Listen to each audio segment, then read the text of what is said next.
in my hand, I have a couple of checks. What's the big deal about these checks? Why am I showing these checks and everything? Well, they are a big deal. Here's why they're a big deal. They're the first two checks going out to Nightlight and Republic Pregnancy Care Center, Resource Center, that we're going to be giving every month, every single month. $50 right now, every single month. That's a big deal, right? Why can we do that? Because people have been generous and have been generous to commit to Mission 2016. Now, remember, if you've committed, keep giving towards that commitment. We can give to these places because you continue to be generous with your commitment. And this month, this helps us lead into this month's discipleship challenge of generosity. Now, those of you that just got immediately skeptical, look, first of all, we've already passed the baskets. We've already taken the offering. We're not going to do it again. Second of all, I said generosity, not just giving. Generosity can be all aspects of life, but we are going to focus in on the generosity of giving our money. Last month, we had a simple plan towards Bible reading. This month, we're going to have a simple plan towards generosity. In order to be generous, we got to have these three things. First of all, we got to make money. Look, there's a general, like a tenor in our culture towards people who make money like they're evil or something. Look, it is right, it is godly to make money, so long as you're making money, so long as you're working hard, being honest, have a great idea, you're just working it, you're hustling, and you just simply make money. It is okay to make money, all right? Second of all, have a plan. Have a plan, not just for the giving portion of your money, but have a plan for 100% of the money that God gives you. That's simply called a budget.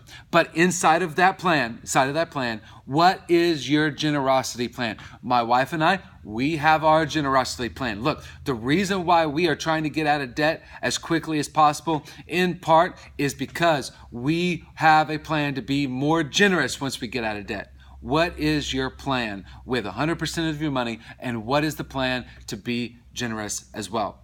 Third of all, enjoy the blessing of being generous. Look, it is a blessing to be generous. Now, I'm not talking about what you might have seen on late night TV. Hey, if you give $10, you're going to get $100 in return. If you give it $100, you're going to get $1,000 in return. You know what that is? That's a scam. That's not the blessing God meant. Now, it may mean that he returns the money to you some way, some fashion, but that's not what we're looking for. Look, we have a saying in our culture that goes along, it's better to give than it is to receive, right? We say that. Do we actually believe it? It's great to see the look on the people's face when we're able to be generous, and it's a blessing to them. We love to be generous and think about how it's going to go and impact single mothers who quite possibly need the gospel, and because they step foot into the Republic Pregnancy Care Center, they can hear the gospel. Ladies who are caught in a trap of the sexual trade, strip club scene, just trapped in that, of the thought of getting them free. Isn't that a blessing? Also, when we get the chance to go over there, overseas, somewhere, isn't that a blessing to be able to give to people who are on the front lines of doing ministry in an area that the gospel is barely even preached? Isn't that a blessing?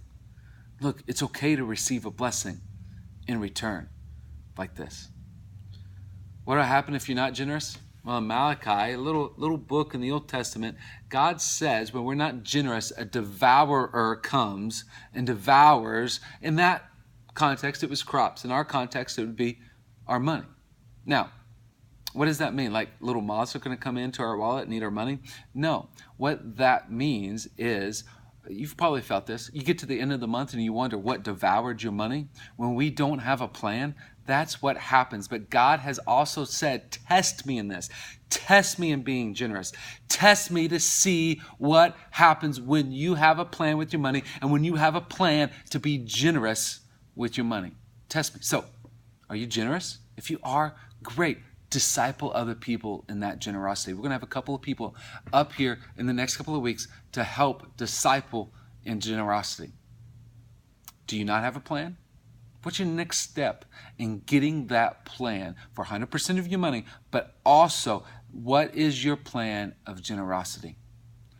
Looking forward to being back with you all next week. I'm in St. Louis today. So, hey, as you go this week, remember, we are here to serve. Have a great week.